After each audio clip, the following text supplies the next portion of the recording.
Good afternoon. Yeah, you're here. It's after lunch, the favorite time to speak to people. I've been asked to introduce myself, so I'll do that. And I'll say a little bit more about myself in a second. But first, I feel like just thanking you for some really excellent talks this morning. And I don't know about you guys, but I felt this strange combination when I was leaving the room this morning or to go for lunch of being devastated and inspired at the same time. Devastated by listening to the things you report about working conditions in this industry, but also inspired or engaged, if you will, because I have the sense, both from listening to you guys, but also from talking to a lot of you over the last 2 days here, that something is happening here, something is changing, and that's really inspiring. And what I also got to think about this morning, listening to this, was that this is also a structural problem. There's something in our society that needs to change. And I know one of the questioners were saying, oh, but then we need to change the whole society here. Yeah, maybe we do. And maybe it's because it's election day today in Denmark that I'm sort of in this mood. But I was just sitting there thinking, okay, it's really, really important what we do, each and every one of us, but it's also really, really important who we bring into office here. And so I'm thinking for the Danes today who are voting, but for the Danes, the Scandinavians, the Europeans, we really need to hold on to something that you showed us on the map is actually pretty special here. And not adapt too much on that part of the American way of thinking here. And instead have the solidarity and try to be part of a new movement here. So thank you for inspiring that, and I can sense that I'm starting a different speech now than what I was intended to do. This is not going to be a political speech, but just to say that's the sort of the background that I'm speaking on today. And I got the strong feeling that we are in many ways on the same mission here. I'm just going to attack this from a different angle today. So, I'm Dorthe Hove. I'm running a company called Stages, and I'm really glad that I was invited here today to give this talk on a topic that I'm really, truly passionate about, and to do that as an outsider in this group. I mean, it's so great to be here, and it's not every day, I can say that for sure, that I talk in front of an audience where there are cats involved. It's great, I love it. So it's a very different setting. I'm sort of the outsider here in this industry, but what I'm passionate about and what I want to talk about today is how do we build strong, sustainable businesses. And I was thinking when I was asked to talk here, what better opportunity to talk about that than in front of a group of young people who might already have started their own companies or are thinking about starting their own companies. Because it's a hell of a lot easier to create the good habits and the good work environment culture when you start from scratch than to try to change it. As Jessica was saying, it's difficult to change this bottom up in a huge corporation. So that's what I'm going to talk about today. A few words about me first. I have formed my experience in this field by working for the past 20 years in and with organizations, big and small, with companies big and small, international and in Denmark, on trying to help them create better, more sustainable organizations. I have a background first in communication and then in organizational psychology, so I'm in this maybe nerdy in a different way, business of looking at what is going on in this company. What is it that goes on in the informal communication and decision making and the formal communication and decision making that is so crucial for what kind of company are we here and what company do we want to be. I formed my own company 6 years ago, and since then I've been working partly with and with a special interest in the transition of startup companies. This very special movement from being the 4 or 5 founders and growing a company, having employees. How do you do that? I've been doing that in the tech business, but also in other businesses or industries. I've been working with companies doing that. I've been researching them, and I've been following companies because I'm just really curious about how this goes on. So that's what I'm going to talk about today, and I'm going to talk about how do you build your own company, going from indie darlings to big business.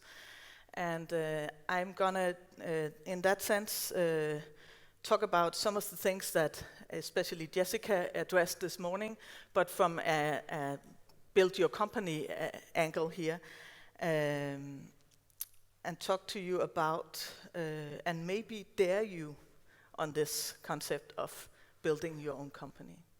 So I'm curious, looking at all you people in here, how many of you have actually already started your own company? There are some. And how many of you are thinking of maybe doing that sometime in the past or in the future? Yeah.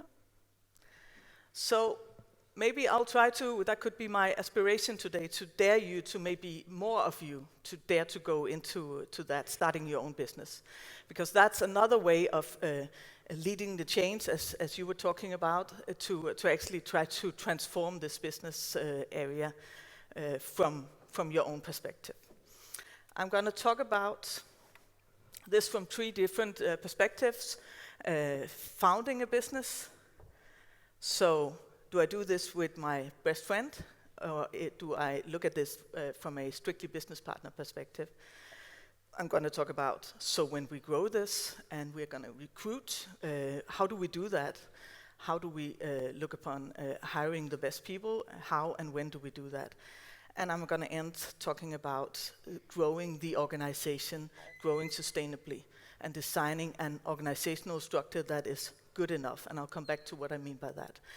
That's the 3 different perspectives I'll take on this today. And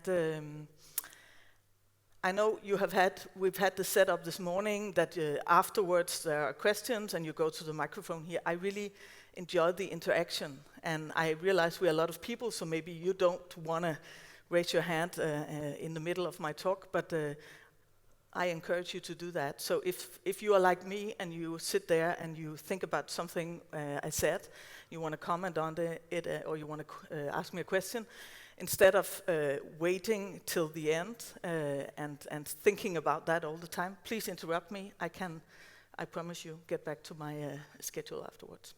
So just interrupt if you have any questions along the way. I'm going to start by talking about funding a company. Founding, sorry, not funding. Founding a company, but that is maybe an important disclaimer to also take here. A lot of people, a lot of consultants, which I'm also part of that group of people, a lot of consultants go to companies and advise them on how to fund their companies and how to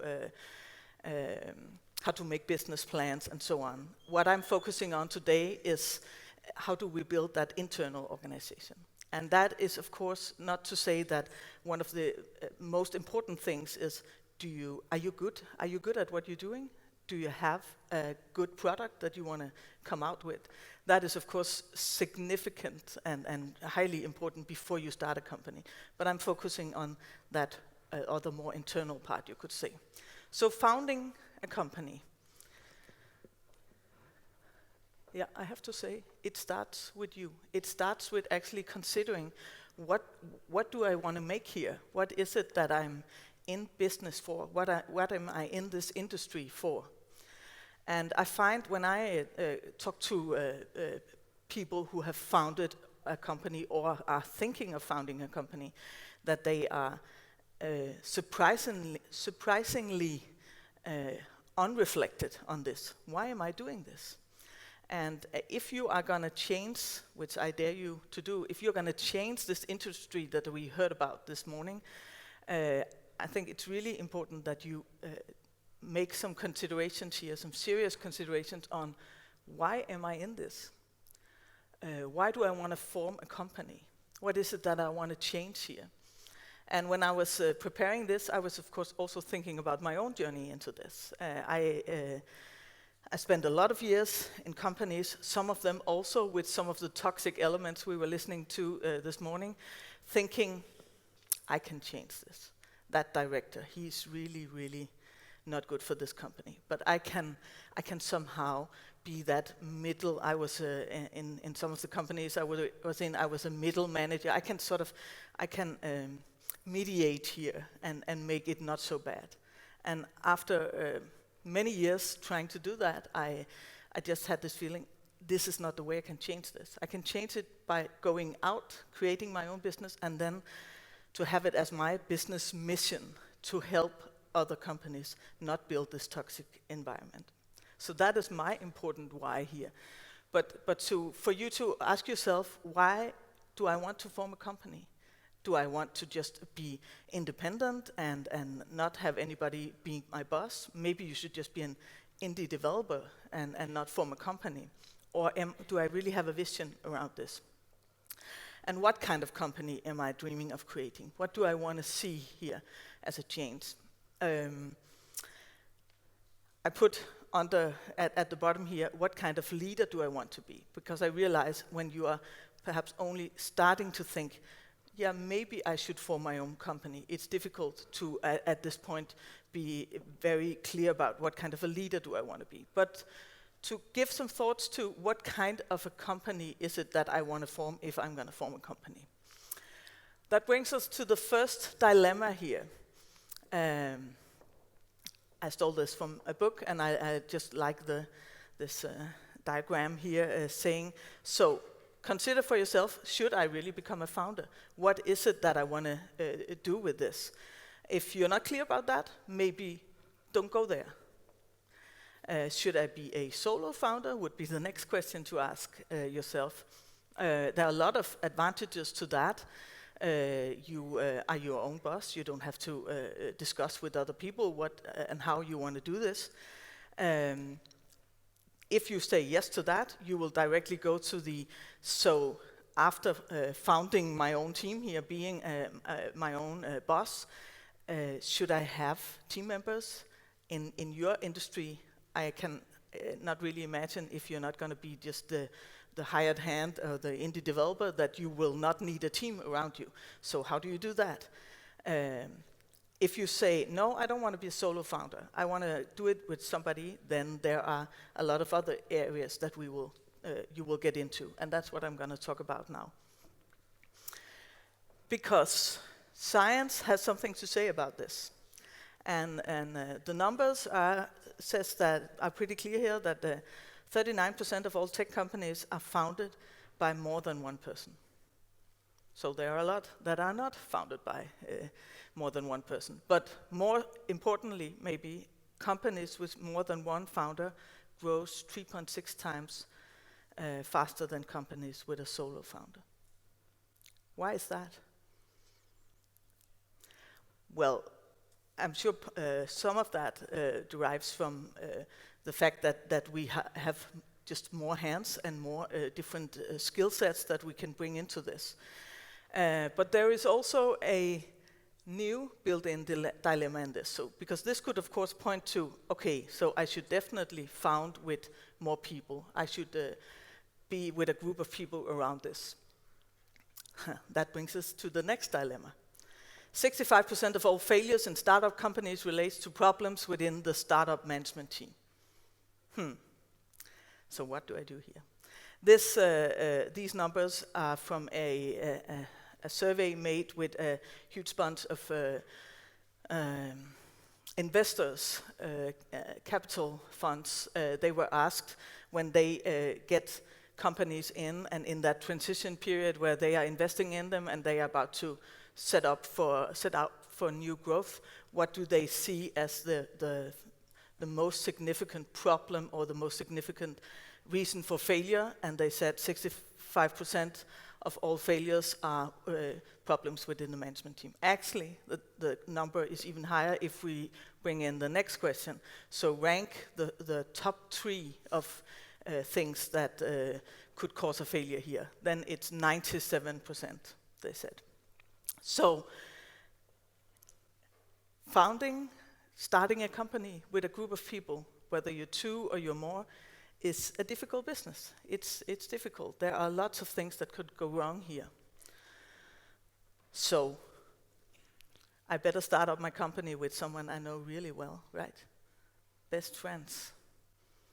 My best friends up here, or my brothers, or with the one that looks so much like me, are so much like me that we almost look like twins. That is probably what to do.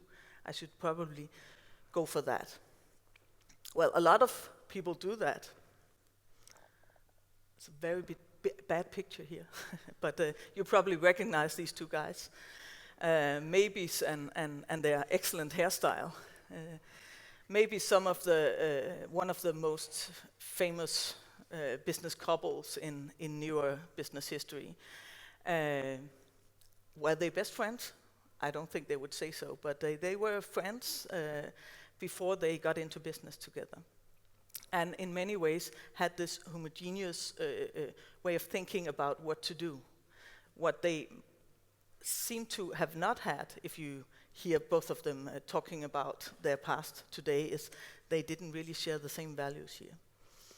So what science says is that heterogene teams, so teams where you are very much alike, you have the same background or you have the same skill set, they are often seen to have a head start. They can start out fast, they can grow something really fast in the beginning because they don't have to talk so much about that. And that, on the other hand, is therefore also the problem here, that there are things that they skip talking about because we know, we don't even need to talk about this because we have known each other since first grade or something.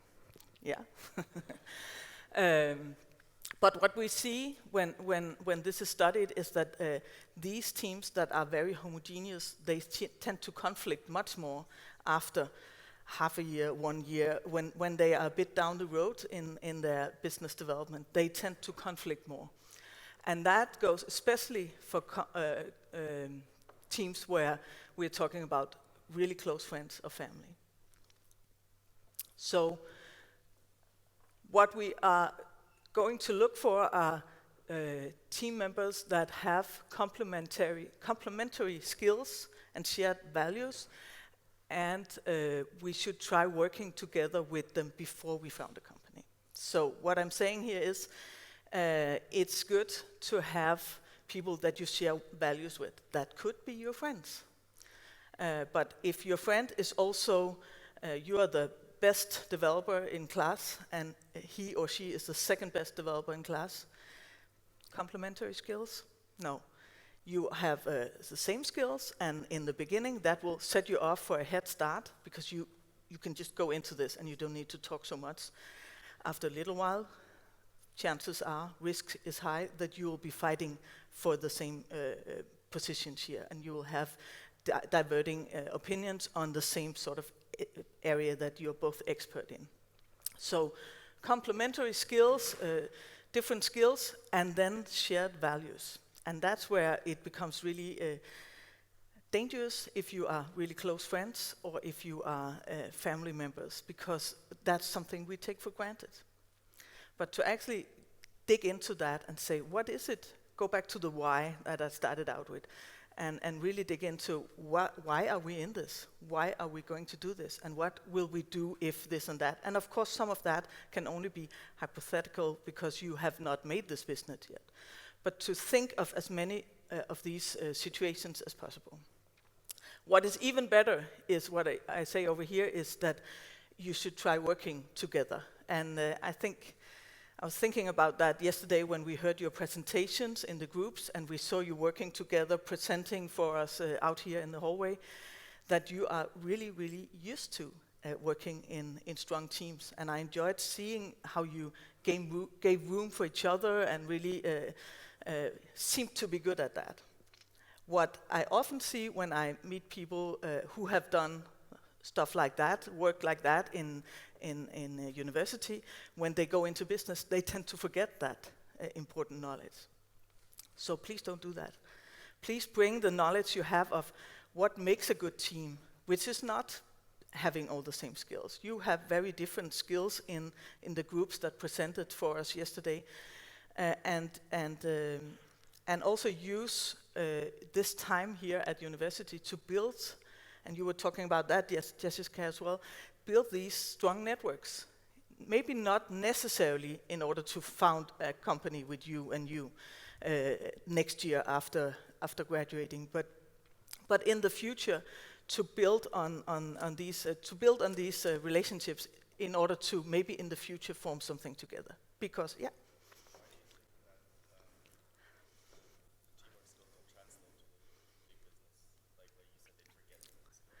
So why do the teamwork skills not translate to the big business from what you experience in student life? Well, it could lead us to a long talk about human minds and the psychology behind this, but I think the short answer might be that in general, I think we tend to forget some of the things that we have in our backpack when we go into something new, and there will be so many people who will advise you and say, you need to work crunch hours here, and you need to do it like this, and you can never be successful if you don't work 100 hours, and all this shit. And then you forget what you know from working long hours with your peers here. So I can only sort of try to appeal to you that you don't do that. What I'm saying here is that if you know each other from work-related situations, there's a much better chance that you will actually form a good management team with not too many conflicts than if you are just best friends who think, we should do this together, that could be fun.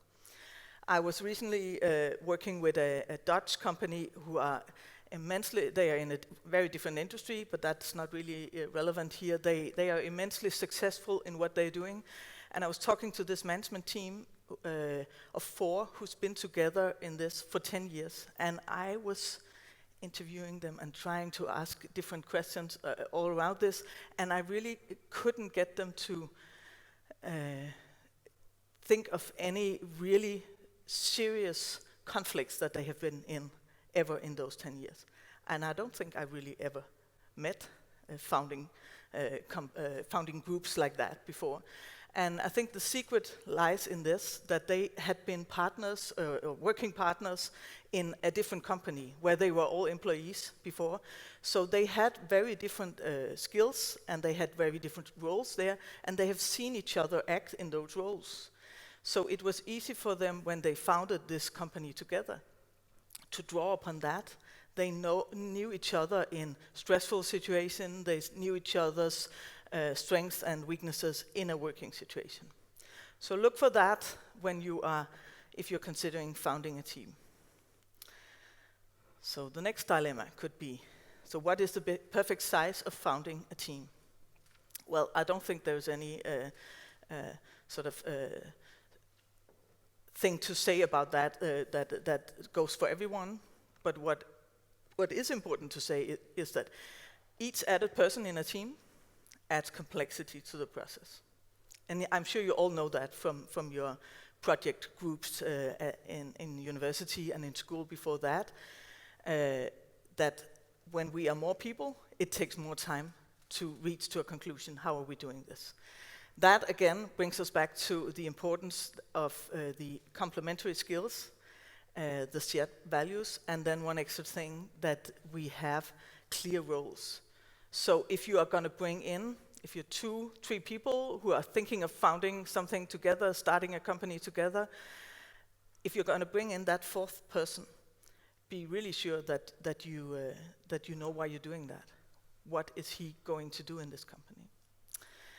Actually, when I prepared this, I had put in some small video clips from the series, the HBO series Silicon Valley. Most of you know that, right? For technical reasons, we took that out last minute, but some of you will know what I'm talking about. A lot of you, I'm sure, if I remind you of that scene where Jared and, what's his name, the founder? Oh, they are having these job interviews with all the other founding guys, and they have an interview with Big Head. Any of you remember that? And Big Head is really, he's talking himself out of this. He's saying, I never made any of this code. I'm really shit bad at this. And the founder, I just forgot his name now, he's sitting there saying, but he's my best friend. I have to have him on board. And that's the situation you don't want to put yourself in when you're growing the company, saying, but we need to be together because we're best friends. You need to be best friends somewhere else. And in business, you need to be good friends who do business together. So, enough about founding a company. I will leave that and go on to the recruitment part, knowing, or just wanted to underline, that founding and working with the founding team of a company is not something that stops. So saying, so this is the group we are, this is great, we're going to head off and we'll be 200 employees and we'll have this founding group forever. I mean, the exception was the group with the Dutch 4 people I met a couple of weeks ago. Most often you see that that also founding groups change over time. But I'm going to go on to recruiting, because that's the next really significant and highly important job you have if you're going to build a company, recruiting the right people. So first you recruit your group of peers in the founding team, then you're off to having more people on board. And it's important in several ways. First of all, getting the right people on board. And I'll get back to then later the change that it makes in the company culture when you actually hire people that are not founders like you and will not go through fire and thunder in the same way, cannot be expected to do that in the same way as you do. So recruiting, how do I hire the right people and what do I look for?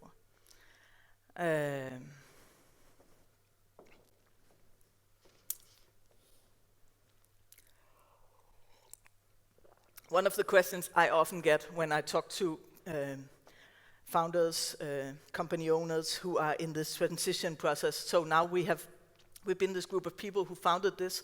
We are actually experiencing some success now. Now we're going to hire people. And maybe they talk to me or someone like me. One of the questions I often get is, can we have somebody find these right people for us? I don't know how to do that, and I really don't have the time either. And the question is no. There's no way you can delegate that. There are, of course, ways you can have help, but there's no way you can delegate this. You need to spend time on this. It's your company. It's a very fragile moment when you go from that founding team. If you've done that process well, you are now a solid, good team here working together. But it's a very fragile moment when you start hiring people in, because they will have a different mindset and a different perspective, a different vision with taking this job than you guys who founded this. So you have to spend time on this. But I don't have time for that. We are really busy now and we are experiencing a huge growth here. I need to focus on the business. Yeah, but you don't have time to not focus on this. The failures you will experience if you get the wrong people in are just way too big. And then it's crazy that I need to say this because it's so obvious, but I really often experience that people forget to actually really reflect on this question: what profiles do we really need? I was working with a company a while ago where they said to me, can you come and help? We really need some discussions with you on, and we need your help on defining the right profile for a couple of salespeople for our company here. And I went to talk to them, and we talked about what they were doing, and over time, over these conversations, I realized this guy, one of the founders here, he was just a really, really excellent sales guy, but he was spending half of his time administering stuff in the company. So he was thinking, well, I need to take care of that, and I don't have enough time to go out selling. I need to get a good salesperson. And of course, the answer here is he needs somebody to take care of that administration business. In your case, if you are just a really, really great developer, maybe you should not hire another great developer right now, maybe later. But right now, you should focus on getting somebody to do some of that other internal stuff. Here, I would have shown you a little video clip again from Silicon Valley. Maybe you remember this situation where they are hiring people. The clip is called The Stallions. Remember them talking about the stallions? It's Guilfoyle and Ganesh. They are trying to help finding new people, and they keep rejecting everybody that comes in because they are not good enough, because they are not as good as they are as developers. And but they have managed to hire 3 people, and then camera turns around and they stand up and they look out at the stallions, and they are almost in love with these people they are looking at. And what are they looking at? They're looking at 3 programmers sitting outside, and what they're looking at is, of course, their own mirror. They love what they see because here, finally, they found 3 people that look exactly the same as they do. Were they the right people to get in as the first hired people in this company? Probably not. So discuss this question and discuss it over and over again and turn it around a lot of times with your peers in the founding group before you hire the first people. What is it really we need here? What do we need to expand on? So again, like with the founding team, you need to look for complementing competences, and then you need to look for culture compatibility. And I was thinking about this slide when I heard your talk today, and you said, I just hate that word, culture fit. And I think I know where you're coming from. This, so we want to put people into the same frat group or frat house here that we have been in for now 4 years in our startup position here. You need to be like us. Oh, but we are the guys who talk like this. And if you can't stand that, maybe you don't belong here. What I'm talking about here is compatibility, that we need to share a vision. We need to share a sense of where we are going. So again, to turn around the perspective from what Jessica was saying this morning, you should ask, in an interview, you should ask the managers, the founders of the team, so what is your vision here? What is your strategic vision? In this case, you are the founder. You should, of course, be able to answer that question. What is my vision here? Why do we want to do this? And there should be then a compatibility. They should be able to buy into that thing. Otherwise, the match will never be good. So a compatibility in terms of the cultural fit here is really important. So, next step. We have managed to do that transition. We've had some people on board, and it went okay. We actually had our focus on that. We had good people on board, and we managed to find some that had a cultural compatibility with us. Then maybe I'm in contact with them again. They're calling, say, so now we got a big investment or a big order. Now we need to hire a bunch of people, a huge bunch of people. We're going to really take that rocket rise now from small company to more people. So can't we have somebody find the right people for us? Please, can somebody do this? I really don't have the time for this. And this is where we start going into a different mode where I find this really interesting, and again, a very fragile moment where you go from, say, those 10 first people in the company to now we're going to hire 50 more, and we're going to do that in a short period of time, where you really need to structure your business. And this sounds maybe a little bit boring. That's the very internal, structured process, but nevertheless, extremely important if you want to make that journey towards being a bigger company. You need, again, to ask yourself, what profiles do we need? Are we sure that these are the ones we're looking for? Should it really be this over here? And then time has probably come to a who does what. You could have maybe a recruitment company help you shortlist some candidates here, because it is a very time-consuming process to have people on board. Or you could delegate the screening internally. Say there are 5 people here in the company, or 3 people that are here already. I really trust their judgment. They will be the experts working with them. They do the first screening here. Then you need to have really structured interviews. And again, you could also reverse this and say, if you are not going to found a company, start your own company, but you're going to be employed, this is something to look for. And to raise the red flag, if you don't see this happening in the companies you go to an interview for. They need to have a structured interview session. You need to have a structured interview session here. You need to actually ask these people that come on board the same questions, or at least somehow the same questions. Because if we don't do that, if we just have a nice conversation and we talk about whatever comes up here in this conversation, and then we meet another one and we have another conversation, because this is really just about getting to know each other. Well, chances are really, really high, if we do it unstructured like that, chances are really, really high that we will end up like Guilford and Genise, and hiring the ones that look like ourselves. This was a really good conversation. We had a really good meeting here. That other guy, he seemed a bit shy, and I'm not really sure if he fits in here. Well, you have no clue, because you were not comparing them in the right way, because you just had a random conversation with them. So structured interviews are really, really important. And then, of course, which was also the topic this morning, know that attraction goes both ways.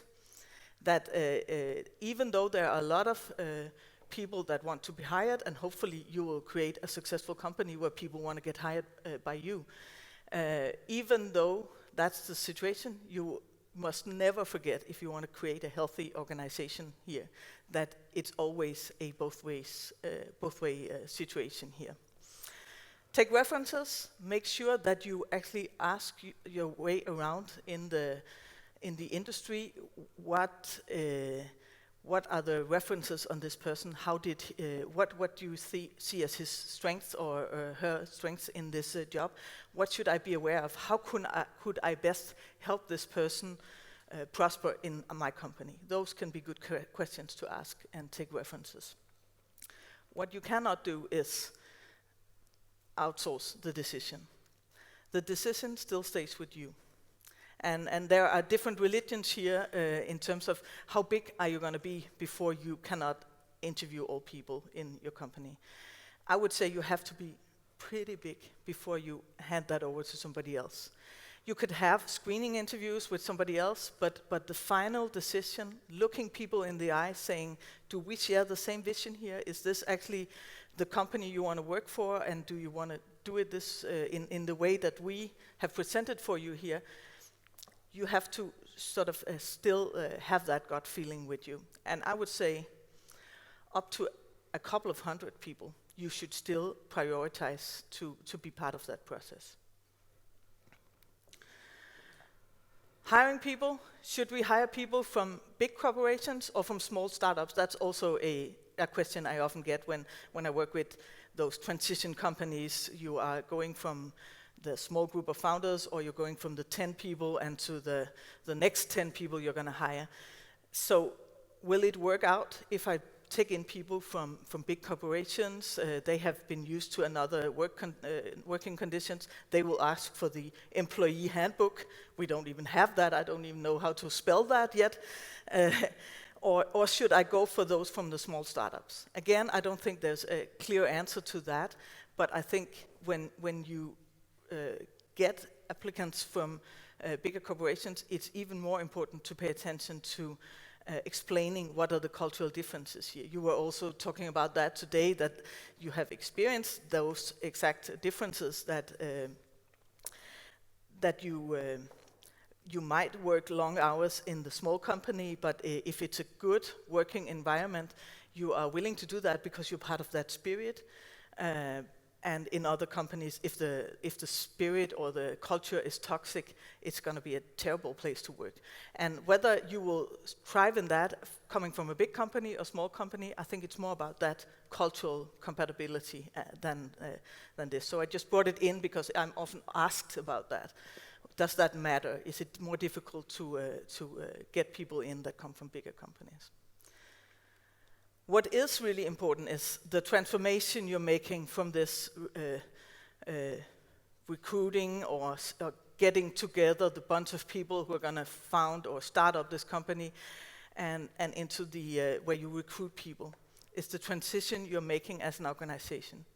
You are not just a bunch of founders anymore. Now you're actually an organization. You're actually a company. And when you're a company, you will experience, and sometimes you don't realize this until after a while, but you will experience a change in culture no matter what. Because there is a significant difference between being a founder who put their blood into this and being an employee in a startup company.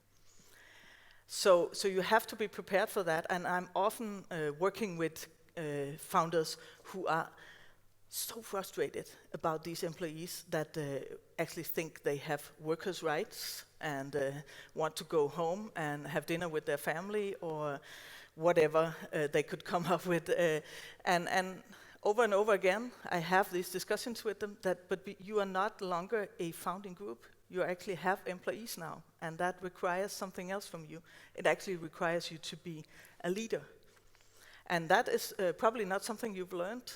You have been the best developer or the best art director who started this with some other people. Now suddenly you have to lead other people. So I want to divide this last part in two, talking about building the organization and leading the way. So how do I create a company that doesn't end up as a toxic working environment? That will be the last dilemma here. And I have to say, it starts with culture and it ends with culture. And I know this might be seen as a cheesy one-liner, this culture eats strategy for breakfast, said by Peter Druckner many years ago.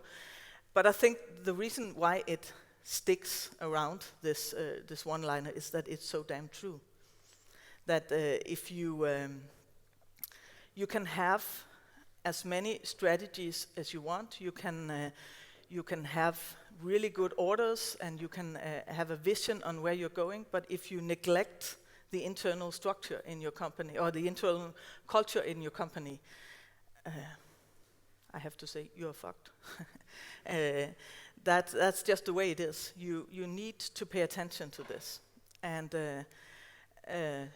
I'm not sure if all of you read this article about Telltale, but if not, make sure you go to the conference webpage and read this and the other articles there.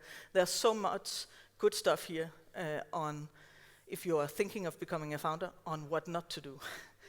And this is not to pick on Telltale, especially because I think they just have an archetypical history here. Of what I was talking about before, hiring in bundles and delegating that to somebody else, realizing too late that we don't have a culture anymore, or the culture has changed into something that we don't want it to be. They had unclear roles. They were fighting for roles. I want to be part of this, but it's not really your logical role. That is a contagious environment to work in, especially if the founding group is fighting for this. It will sort of float out in all parts and corners of the organization, if that's the question. And they had these unsustainable working conditions. So I'm going to talk a bit about the organizational structure and some about the leading the way. I've put in here the creating a good enough organizational structure, and that's because I often see that organizations tend to go in two different, or one extreme or the other here, and we need to find that sort of that middle way. Again, I had this clip from Silicon Valley. Maybe you remember when Jareed get this excellent idea that they are going to do Scrum. And you won't hear me say a bad word about Scrum. It's really efficient in many situations, but the really important thing is here when this is presented for Guilfoyle and Denise, and they are sitting there looking at this, and Guilfoyle says, "This suddenly became a job." And what we are experiencing there is the change in culture that we try to put some structure in here, and we need to be really, again, it's a very delicate or fragile process when we transfer from that small group of pioneers into actually putting some of the structure into the equation. It's important to do, but you have to do it in a delicate way. Otherwise, those guys would say, "This is too corporate for me," even though it's just a Scrum board on the wall, or it's a 2 pages long handbook on how are the rules and structures here. So you have to do this with some delicacy.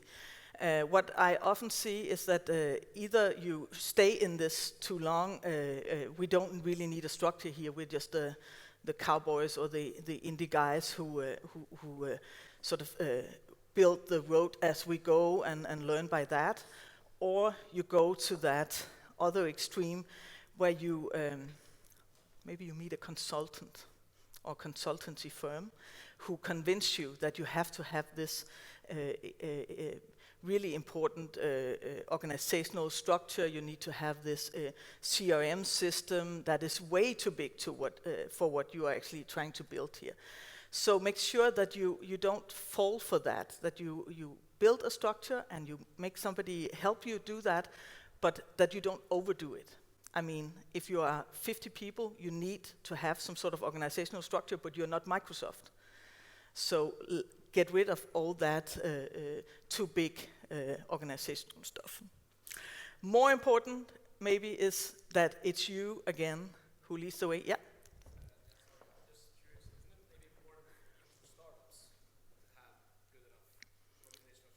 Yeah. And the tricky thing is that oh, sorry, I need to repeat the question. Isn't it important also for startups? Yeah. Even with the founders, or when you're 50 people, isn't it important to have a structure? Yes. The thing is that it changes all the time what you need, and you don't want to be late and finding that you're losing people again. I see that often, that you hire in 10 people, 20 people, but you have no structure. Maybe you don't even have a format for a contract, an employment contract. And if you're used to working in a place that's just mildly structured, you'll get really frustrated about this very fast. So they will start leaving the company. So you don't want to be late and not have a structure for your company. But you also don't want to be killed by a massive IT infrastructure for your company. That I also see sometimes, that you think, oh, then I'm being a really good employer here because I built this whole system here, but it's way too big. I think there's a question up here. Can you shout out loud?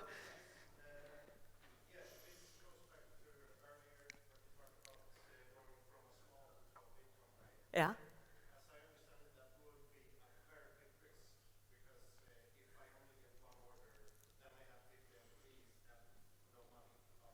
Yeah.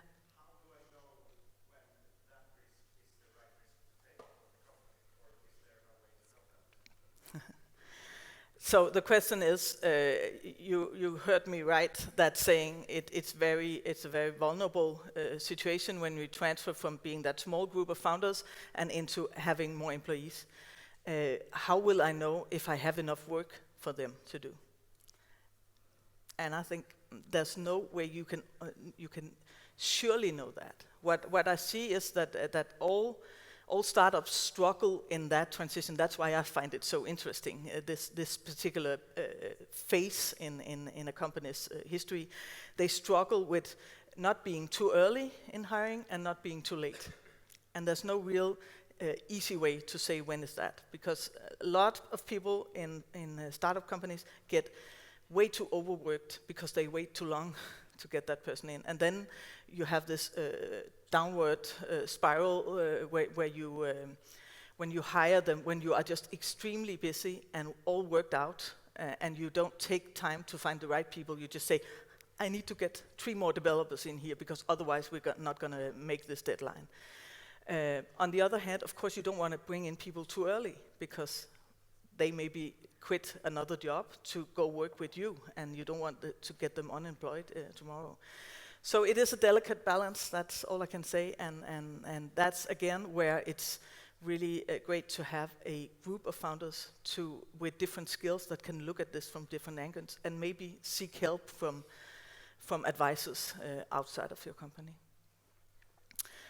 So, when you go from having that startup with a group of founders into actually having employees, you are a leader of a company.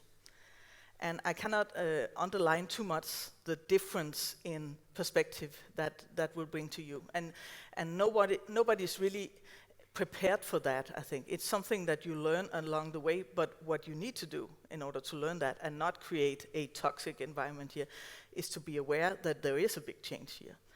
And that's where the why that I started with in the beginning is really helpful. So why did I want to build this business in the first place? What is it I want to be here? What kind of a company do I want to run?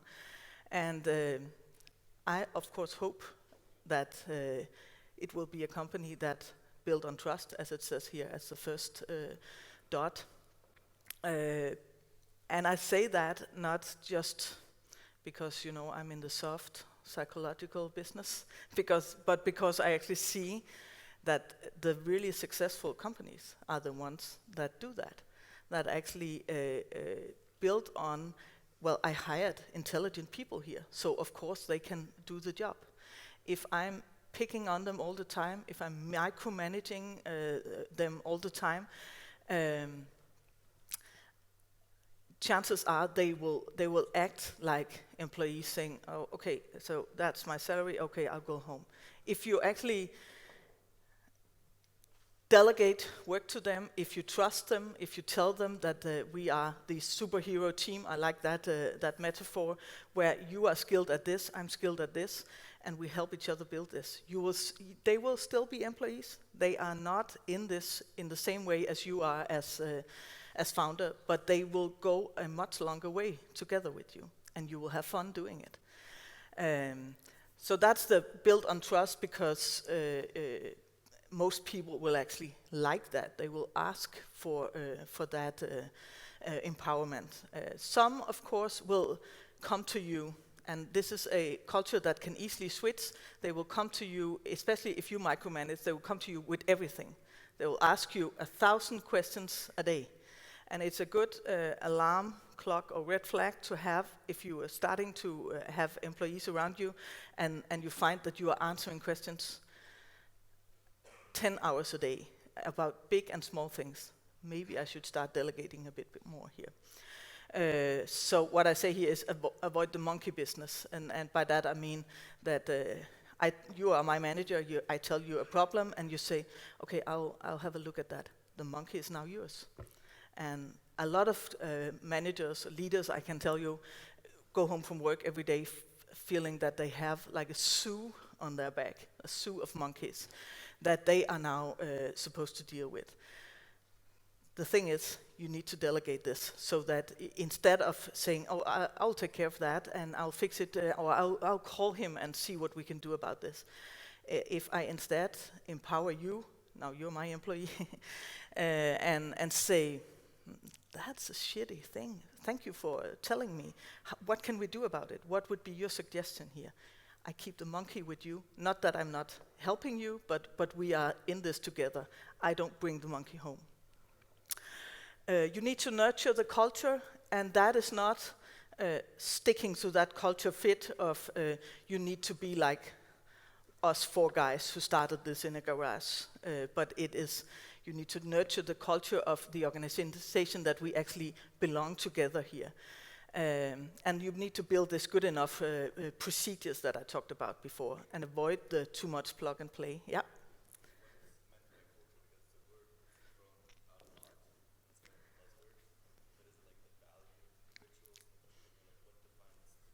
Yeah. Good question. What defines culture? We could talk several hours this afternoon about that. But an important thing to raise here for this not just to be headlines. And what I mean by culture is actually the very practical things that we do together. In some companies, it will be we meet every Thursday afternoon for talks.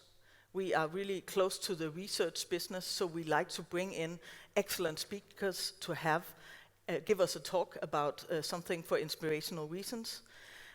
In another company, it's very much grounded on the Friday afternoon bar, or it's something else that you do together, but that you don't hold on to, this is the way we do it, that's the family metaphor. So we are family, we always do this.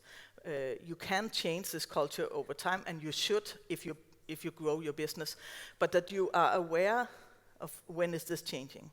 If this, you build this company on this strong connection with the research, so you had lots of these talks, inspirational talks, and suddenly you realize we haven't done that for half a year because we were too busy. Then you are ruining the culture. That is what I mean, much more of that than you also asked, is it making a clear vision?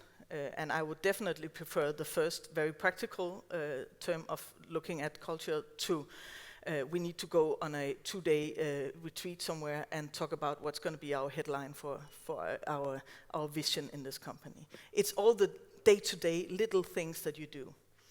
And that, to come to an end here, brings me to what is, in my opinion, the most important thing as a leader is that you sort of, you have to have this you have this double task, you say in psychology, this double vision all the time, focusing on the business and growing the business and growing the products and developing the products you have, but you always, and that's the important change from being that small founding group and into being a leader, you always have to have that other sort of a perspective or attention to this cultural part. So how are we doing? What's the spirit? What's the feeling in this company now? You are responsible for that. And finally, know also that everything has its time, that you don't get a healthy environment from clinging to this was how we did it in our small family when we were 10 people. If you're suddenly 100 people, you need to develop that, but you need to do it consciously. And then one more thing. I think you really can make a lot of use from seeking help in this process, and there's a lot of help to get out there. Right now you are in a university with professors and people around you who have also been on this journey. And also look around in your business, look for people who've been there already. What did they do? There are lots of people, and people who have been on this journey, trust me, they love to talk about it, and they love to tell you what you should not do. You could also get a mentor, find somebody who've done this and whom you have regular meetings with or sparring with. You could get a strong and supporting advisory board. I sometimes see that companies are won over by too early to get an investor in and a board of directors who has all sorts of opinions on what you're going to do. It might be needed for the funding, but for the advisory thing, I strongly advise you to have an advisory board. You could also bring in a coach, and this is one of the things that I do, but I don't come then as this office shrink every week. It's something that you might have these conversations with companies over years. here and then we talk again half a year later, but to have, again, help you have this double conscience of the culture part and the business part, to sort of just take some time out and reflect on that. And then I put in reading. I get a lot from reading biographies by startup founders of different kinds. You could also watch movies. They do a lot of horrible things, and they say a lot of horrible things in Silicon Valley. But if you look at that series with these perspectives, there's also a lot of good inspiration to get from there. Yeah. I've talked way too long now, but thank you for interrupting me a little bit along the way. I hope you can hear that I keep on talking because I'm really passionate about this. So thank you for listening. I hope you have some more questions.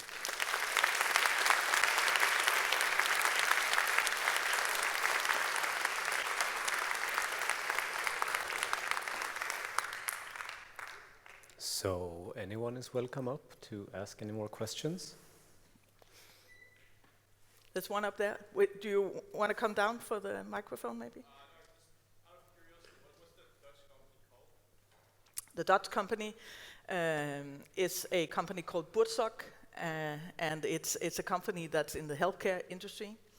And what they are doing is that they are building a company based on the thinking of holacracy.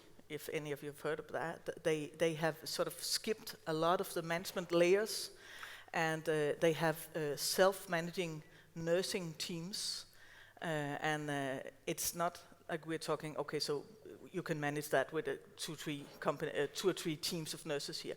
They are 10,000 nurses in the Netherlands working like that in 100 different teams, and they actually manage their day-to-day work by themselves. Then they have some coaches that they bring in if they have any issues. Very inspiring, but a completely different industry, but it's also okay to be inspired by other industries. Yeah. What do you think differentiates those that persevere as founders and leaders versus those that don't? So what differentiates the ones that persevere or the ones that fail in the startup? Well, there are of course a bunch of things here, and one is, as I started out saying, do you have the right idea? Do you have the right product? Do you have the right timing? But from the perspective I'm talking about here, I see the ones that succeed, and in succeeding, I'm also thinking the long perspective. The sustainable perspective of not making 1 million in 2 years, but actually building a thriving company. I see that they are the ones that have this, that manage to have this double view and actually become leaders who think of the business and who breeds that business day and night. What are we going to develop? What are we going to explore here? What's going to be our next product? But at the same time have this leadership perspective on what is going on in this company.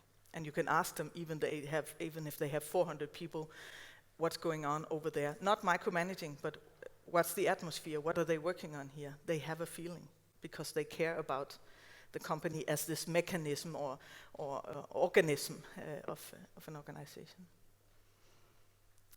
Yeah. Yeah. What do you do if you set up your company with your founders and then it turns out that one of them isn't quite as active as you thought? Yeah. So what do you do if you found a company with somebody and you find out he or she is not as active as he or she should be? It could be not as active, it could be not as good as I thought. We have compatible skills here, but he's not as skilled as I thought he was.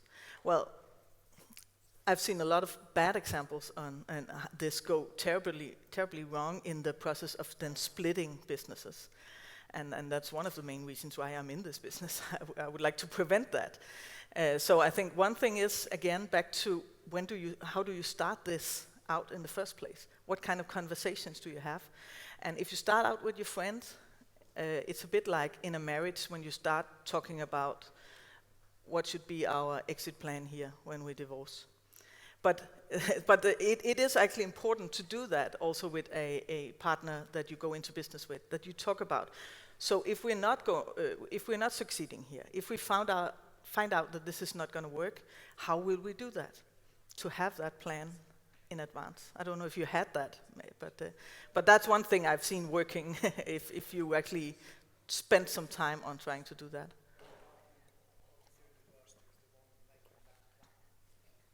Okay, the guy who didn't work well was the one who made the exit plan for your company. Well, only thing I could say to that, I guess, is you need to be part of that. There are some of these really fundamental parts of founding the business that you cannot delegate, not even to your best partner here.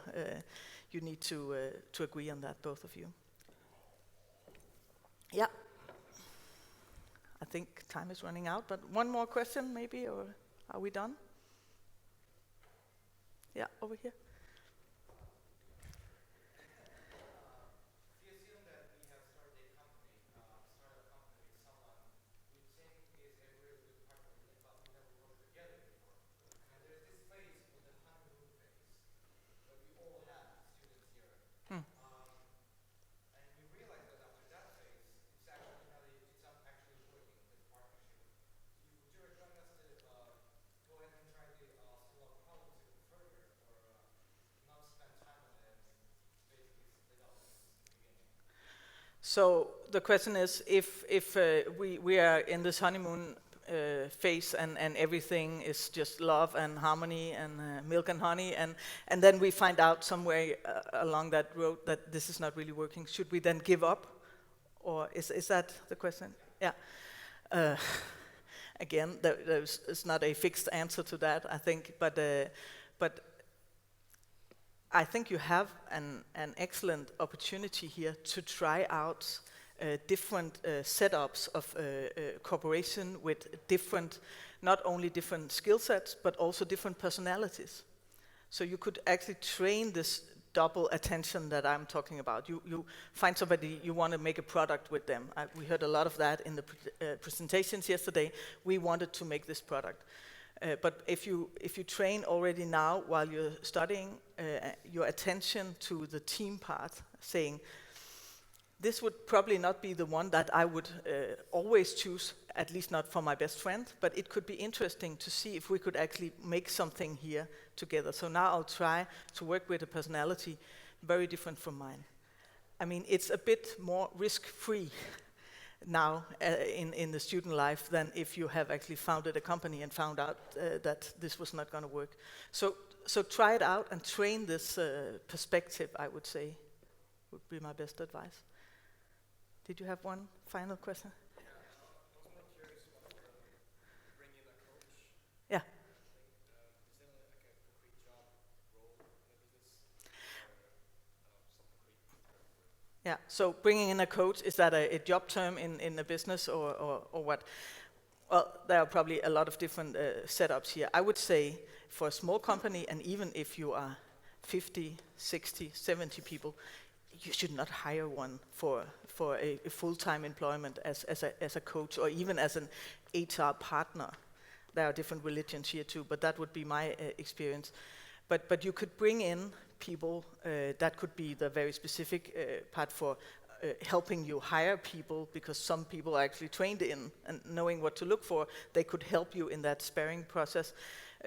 When I'm talking about a coach here, it would be in the way I'm sometimes brought in, it would be more of a sparring partner, a consultant for the founding team, saying, we don't really know what's going on here, but somehow we have gotten into a mess. We can't decide on this, or we have gotten into a fight about this. Instead of letting that go on till you split up and say, get the hell out of here, I don't want to ever see you again. Can we maybe work on that and discuss and investigate on what is going on here? Could we maybe find a solution together? That could be a coach role, and that is obviously not something that you will go around doing 40 hours a week then. It's something that you bring in every now and then. So not a role in the company, I would say, until you're way bigger. Okay. Thank you for your time, and see you out there.